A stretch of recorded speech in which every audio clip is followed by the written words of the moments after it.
Back here, first things first, joined by FS1 NBA analyst Chris Broussard. Good to see you, brother. How's it going? Great. Good seeing you, man. Welcome back. That's a nice suit you got there. Thank you. Good to have you. All right, Broussard, let's check in on the Warriors. Their trade for Nets All-Star D'Angelo Russell was a bit of a head-scratcher. They already have arguably the best backcourt in the game in Steph and Clay, leaving many to wonder just how long D'Angelo would be there.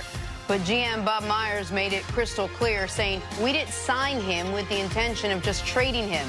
Let's see how he fits. Didn't they say that about OBJ, too? They didn't sign him? Oh, yeah. Broussard, how does he fit? How does D'Angelo fit with the Warriors? I actually like this move. I mean, I don't like it as much as having Kevin Durant, but the fact that you were going to lose Kevin Durant, I thought this was a good move, and I don't understand why everybody is like, oh, they just got him to trade him. I think you give it a shot, see if it works. And if not, you can move him at the deadline. You can move him next summer. But I actually think he's a good fit. I think, one, with Brooklyn and Golden State, they played at about the same pace last year. He played fast, so I think he'll fit in with Golden State playing fast. A lot of people are saying, well, he was second in the league in pick and roll last year behind Kemba Walker. Golden State doesn't run a lot of pick and roll. He almost ran as many by himself as the entire team. However, Steph Curry ran a ton of pick and roll when Mark Jackson was the coach. And his numbers individually were actually better than they were under Steve Kerr when he won his first MVP. But Steph was able to adjust. I think D'Angelo can adjust. I think he's got all the skills needed to be effective in their offense. He can catch and shoot. He can shoot the three. He can shoot the mid-range. He can go off the dribble. He's a good passer. He's got the floater in the lane. He's a decent finisher at the rim. I actually think it's going to be good. And I think he's 6'5". He's a big guard, big point guard.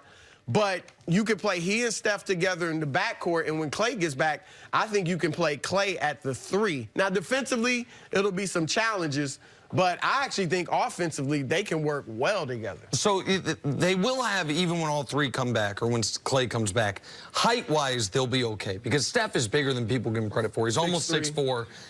You mentioned D'Angelo Russell 6'5". Clay's about 6'7". Yeah. So height, but defensively, Clay is an excellent perimeter defender, but if you're going to ask him to guard the toughest position in the league, which is small forward, you could have some challenges there, particularly if Steph and D'Angelo are your two guys guarding the opposition's guard in the West. Whether you're playing the Rockets with Harden and Westbrook, you're playing the Blazers with McCollum and Lillard. Like, there's enough guard combos that defensively this team could be in a really rough spot. I understand why they did it.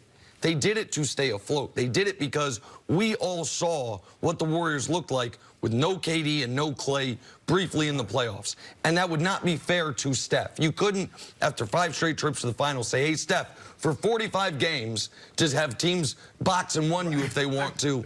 And so, and to get an asset when Kevin Durant's walking out the door, I understand. But this isn't. The fit doesn't make a ton of sense in my eyes because of the pick and roll stuff, because of the defensive limitations, and you get him not to flip him this offseason, but to flip him, like you said, either at the deadline or next offseason for assets so you can try to recoup something for Durant a year later. I don't think you look at this team and you say they're worse with D'Angelo Russell, but they have an obvious ceiling even when Clay comes back, with or without D'Angelo Russell in my eyes. It was obvious that Kevin Durant was going to leave. And if you look at the options they had, if you lose a max player and you don't trade him, you don't get anything for him. Yep. So what options did they have? Right. Okay, we're just going to let KD go out the door. So just like Rob Pelinka, they did a great job after the Kawhi thing as far as how we're going to divvy up this money. They did a great job as far as filling out the rest of that roster. The Warriors did, that's the only thing they could do. Minnesota was ready to make a deal for D'Angelo, go there and play with the Timberwolves. They decided to be able to get them in a sign and bin trade, to be able to make their roster. They picked up another asset. So for the organization, even if they weren't going to a new building, I can understand trying to put a competent team out there for that fan base with those prices they're going to be paying. But from a basketball operation, to be able to trade for another all-star. He does fit what they're going to do, because there's two areas that Klay, if you look at, when you tear your ACL, what would you struggle at? Number one, on the offensive end, shooting those three-pointers, coming off those picks. He doesn't dribble a lot. So getting his hips square and his knees, getting them square to the bucket like he always does. He's a classic jump shooter. That I believe that will take a little more time. And on the defensive end, because that you are more vulnerable. You can't see pick and rolls. And guys, once they tear their ACLs, they are vulnerable to people being on their outside of their legs. So you can expect him to maybe lose a little tick on the defensive end. So you guys are talking about D'Angelo Russell now playing defense and Steph playing defense, and we can't expect Klay to be a shutdown guy that was in the finals. We should expect him athletically just to lose a little bit until the following season, where he'll be closer to 100%. I actually think when Klay is 100%, if this is the team with Klay, I think they're the third best team in the West. Wow. I really do. I think people, now I don't think they could beat the Clippers or the Lakers right now, even with Klay. But I think people are writing them off way too early. I think their system, I mean, again, they didn't always have Kevin Durant. And they still won the championship and we're a great team. I agree. Listen, and I have said for a long time that I thought that Warriors, absent of Durant, were a championship-level team. But they didn't just lose Durant. They lost their depth. They lost Iguodala. Livingston wasn't good for them last year, but Livingston was good that 73-win season. But they added, what kept Kevon Looney, Willie Cauley-Stein. Like, if they have Stein, Willie Cauley-Stein, Draymond Green, and a healthy Klay on the floor, that's three good defenders once Klay's healthy.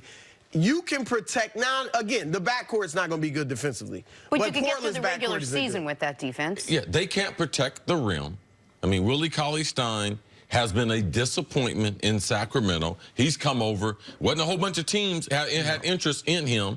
Looney is not a rim protector. Draymond is about 6'7", 6'8". Like, they don't have a lot of size on the court. So I can understand people saying they're going to be out of the playoffs and you saying, no, you're underestimating Golden State. But to think they're going to be one of the top teams, I saw them, man. And when you put Kevin Durant and you put all those minutes, him, Draymond, Steph, and Klay, you know what you lose? Developing younger players. And that's what you're getting ready to see now. Where are the younger players that they drafted and they're supposed to be now playing 10, 15 minutes? No, they haven't done a good job at that. Yeah, I think they will be a playoff team. I've heard some people speculate, could they be the odd man out? Lakers are going to be in the playoffs. If not being in it, somebody's going to be bounced out. Oh, and so that, listen, I do not think they're going to miss the playoffs, but I think there's clearly a minimum of 5 teams in the West better than them. I think Lakers. Now, again, they're not going to have Klay. No, even Lakers, Clippers, Nuggets, Jazz, Rockets. Slot them how you want. I think at the end of the season, all those teams will be better than them. But there's one element of this we haven't discussed, which is a team that for 5 years not only gone to 5 finals and the wear and tear of that, but they are playing at that level. At the end of the year, that what gets you through the regular season is that carrot, which is we are the favorites to win a title. We can go win a title. We can set records. That's almost assuredly not going to be there for them this year. And then there's the personality issue that I'm really curious your thoughts on. Draymond Green expects a lot of money this coming offseason. There's going to be speculation all year that not only will the Warriors max him, but will they flip D'Angelo for picks, let Draymond walk, and all of a sudden have a max salary slot to offer up to try to bring someone else in alongside Steph and Klay. Throughout the year, Draymond's making $18 million. D'Angelo's making $27 million. You don't think with Iggy not there as almost a culture setter, you don't think that is a potential issue throughout the season? No, because I think Draymond understands the situation. You know, he understands why D'Angelo's paid more than him. And I think, look, Draymond's in a contract year. And most teams understand he's in the perfect system for himself. Yeah. Going somewhere as a max guy, I mean, look, the Lakers obviously with Clutch, you know, Draymond's with Clutch now. They might be a possibility in the future. But outside of that, I don't know a ton of teams that would max him. So I think he's going to have to come out and have a great year. And I also think these guys are going to take this as a challenge. You know, everybody now that KD's gone, people think we're going to fall off. I agree with you. Without Klay, I don't think they're going to have a high seed. But if he's healthy 100% by the playoffs, then I think they could do some damage. And maybe they could use that as motivation. Everyone's down on us. No one's got us. No one's counting us anymore. Take a little page out of the Eagles book. Broussard